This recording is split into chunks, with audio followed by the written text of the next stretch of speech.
Alright, hello everyone. It's me, back again with another video for Dancing with the Stars, what season is this? Season 25, let me turn that down before I get, copyrighted. So, it's the finals, week 10. Yeah, I'm recording this in my car as, I have done for the past, 2 videos that I've done. I probably should have been doing this all season long, because it works. And I'm stuck in traffic. That's amazing. Anyway, so, yeah, Dancing with the Stars, season 10, or season 25, week 10, the finals. Let's just get to it. So, up first, before I do that, Julianne was guest judge this week. So glad she was back. Because she gave some really thought-provoking and really good critiques, constructive criticism. I've said this for a while now, but with Carrie Ann increasingly becoming more and more dramatic, Lynn getting more and more irritated, and I guess Bruno trying to be as salacious as he possibly can be, even though I do think Bruno is a good judge, but a lot of times it gets wrapped up in the delivery. I feel like Julianne, in my opinion, I feel like Julianne is the most balanced and unbiased judge of the 4, and she gives the best critiques, in my opinion.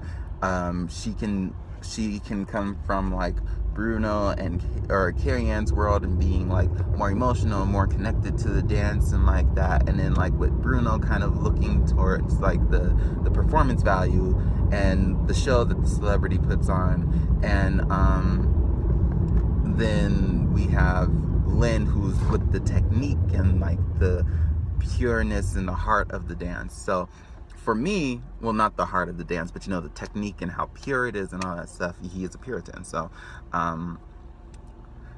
for Julianne, I feel like she is the most balanced of all of them, and she brings the best qualities in all of them together into one person. That's not to say she can't be swayed by the way the producers want her to go, but last night, because she really doesn't have a horse in the race, she was back for 1 week guest judging. Because of that, I feel like she gave the most balanced critiques of any of the judges, and they were really good. So, yeah, off my soapbox about Julianne and why I appreciate her so much. Let's just get into it. So up first was Drew and Emma. Their first dance was, the first round was a redemption. So everybody had a redemption dance, and it was Drew's paso. I actually don't think his paso was as bad as the judges made it out to be in week 6, and as much as everybody else made it out to be. Yes, he messed up a lot, but it wasn't terrible, and it could have very well been 8s that he got instead of 7s, because it wasn't that bad. Even looking back at, there was obvious mistakes, but the mistakes were easily fixed. So I do think that he improved. Do I think it was by a lot? I think it was marginally better. I think his energy was a little more controlled. He seemed to be more in control of the entire dance, and more sure of himself. His shaping was better. But I mean, otherwise, he still made a few mistakes. He didn't make the big mistakes, but that's because there was nobody there with him besides Emma. So he couldn't make the big group mistakes that he made the first time. Yeah, I thought he did a good job. They got a 36. A pretty good score. I agreed with it, but I was pretty much sure that they were going to get 4th at that point. Well, I've been sure they were going to get 4th for like 4 weeks now. So it's whatever, but I thought he did a good job. The freestyle round was everybody's second round, so I'll just go into that for Drew also. His freestyle was my second favorite freestyle of the night. It was really cute. It was adorable. It was quirky. It was fun. I liked it. They got a 39 for it. I was hoping they would have gotten a 40, but I know why they didn't get a 40, because there were mistakes. And Carrie Ann rightfully called him out for it. When he was in the group dancing with everybody else, he was not in sync with everyone, and it was very easy to see it, because it was easy to see it when the rest of the group is in sync and the one person is not.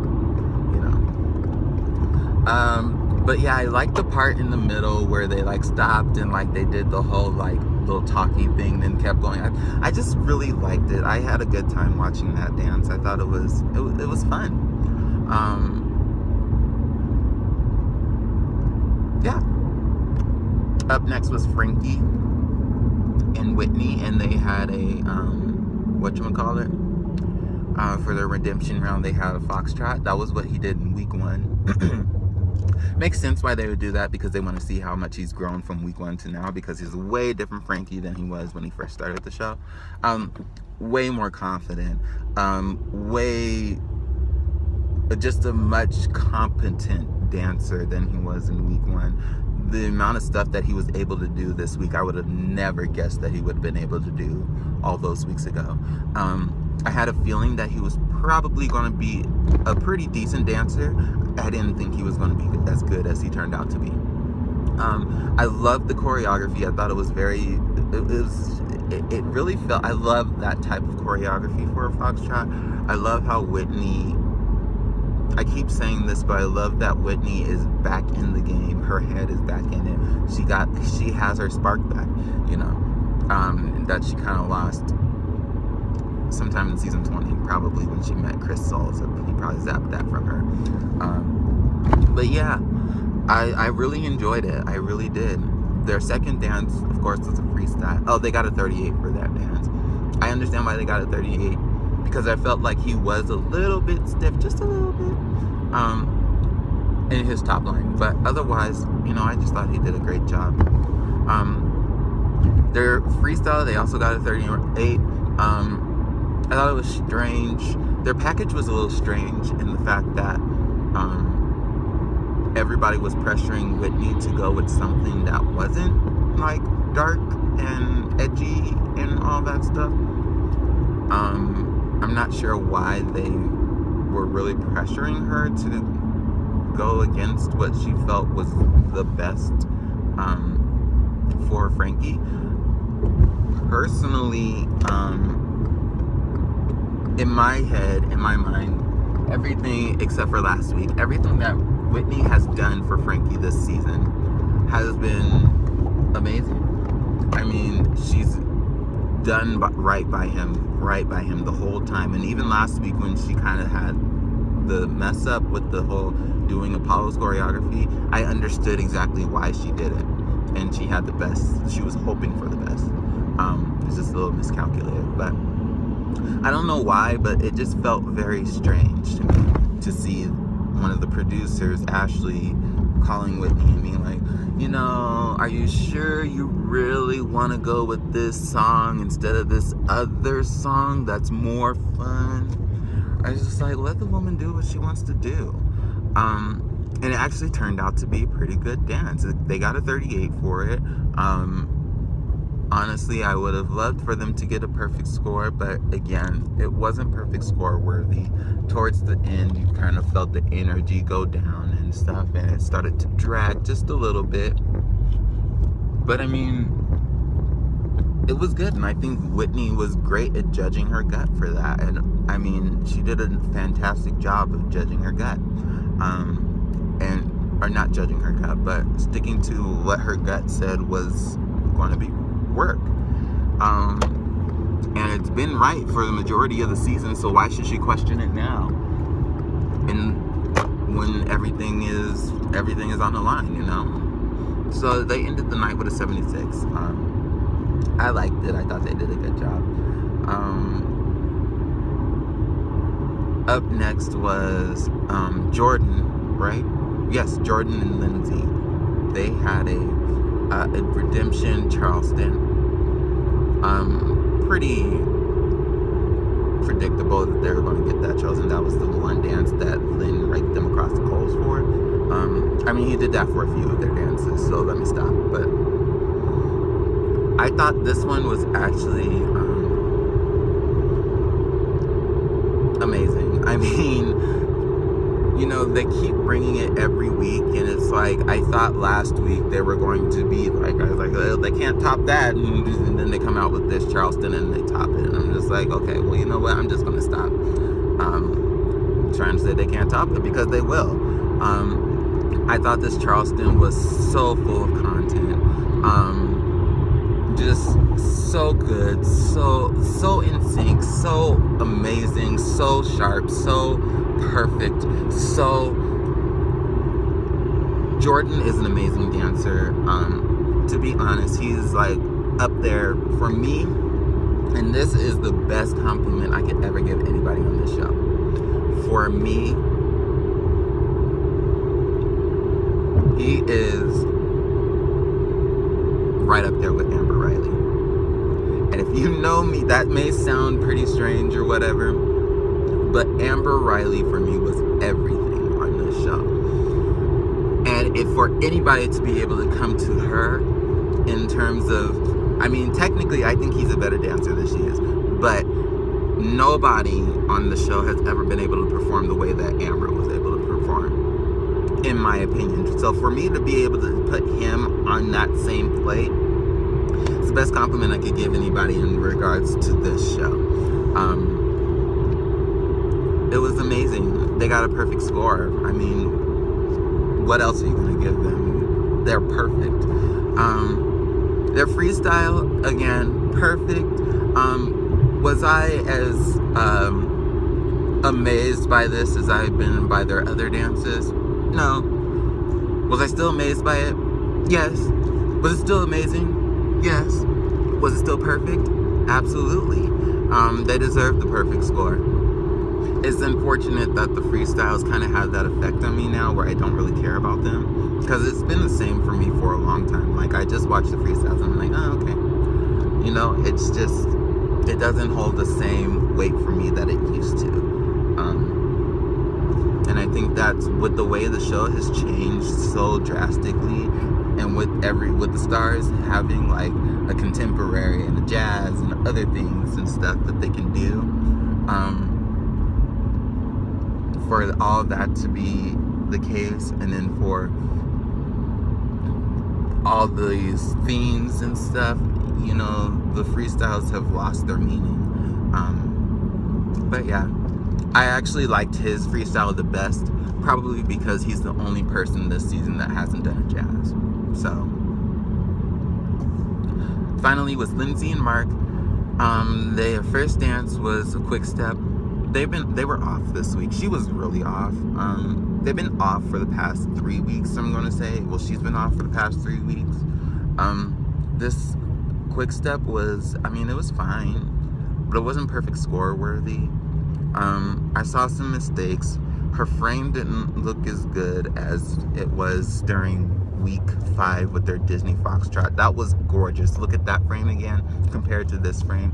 See the difference between the two, because they're just very different. I thought the choreography was odd. It felt disjointed. It was a lot of stuff that was very much like not Mark. It just didn't feel like a Mark dance. It felt different. And that, I don't know, it's just, it kind of, I was like, oh, okay.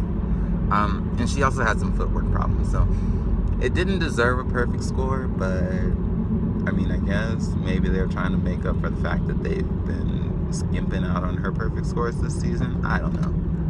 The freestyle was, again, very odd to me. It wasn't bad per se, but the choreography for it was just, this one I felt like it was Mark, not like I'm questioning whether or not it's Mark who did these dances or stuff, but their quick step didn't feel like a Mark dance. This dance felt like a Mark dance, but it felt like a Mark dance where I'm just like, oh, okay, so this is one of the dances where he goes over the top. On Twitter, someone told me that, this was the dance, or this freestyle was Mark's creativity at its peak. And I was like, oh, shoot. And when I hear that about Mark, it's different than when I hear it about, like, Lindsay or Derek or Whitney. Because for me, with those people, when I think about their creativity being at its peak, I'm like, okay, so they're really creative, but they're able to, like, tie the dance in and, like, not lose the dance, right? And not just go overboard and just lose their partner and in the creative, right? With Mark, it's a little different. When his creativity, when it goes way out there, like he goes out there and he tends to leave his partner. I feel like that's what he did this time around. I just don't feel like this freestyle was all that great. It wasn't bad. It was good, but it just felt odd, and it felt very corny. The playing her leg like a cello thing was corny. The whole randomly picking her up and having her reach for the stars was corny and just random. Like, why was that necessary in that place? It didn't really fit the dance. It just felt like a bunch of stuff thrown together. They had these weird, goofy smiles plastered across their faces for the entire dance, and it kind of, I was like, well, why is this happening? Like, I would try and get into the dance, and then I'd see their faces, and it'd take me out of it, and I'm just like, what's going on here? And then, I will say that I like the violin piece. I thought putting the violin choreography or whatever was good. I don't think the transition in and out of it was very good. It just was, there was a lot going on, and I just felt like it was very odd. Mark definitely, I just feel like he didn't, I don't know what happened, but it definitely was not up to Mark's standards, especially the standard that he set up for this season. It just wasn't up to it, and that's sad for me to say, because all of these weeks I've been saying, like, Lindsay is great, Lindsay is good, Lindsay deserves a perfect score here and here and here, and this is the first week that I'm just like, and I feel kind of sad about that. So yeah, so that ended, and we get to the elimination, and Jordan was called safe first, and then Lindsay, and then Frankie was the last to be called safe, which meant that Drew and Emma were leaving, which, I mean, nobody was shocked about it. Absolutely no one. They weren't even shocked about it. They kind of knew, they knew that they were leaving. So that's it. Tonight is the finale. There's a stupid voting thing going on during the Fusion Challenge that I can't be part of because I don't live on the East Coast, or Central Time zones, so I can't do the voting for that. As well as anybody else who watches from Mountain Standard Time or from Western, whatever it's called. Half the country can't vote, so that's kind of trash.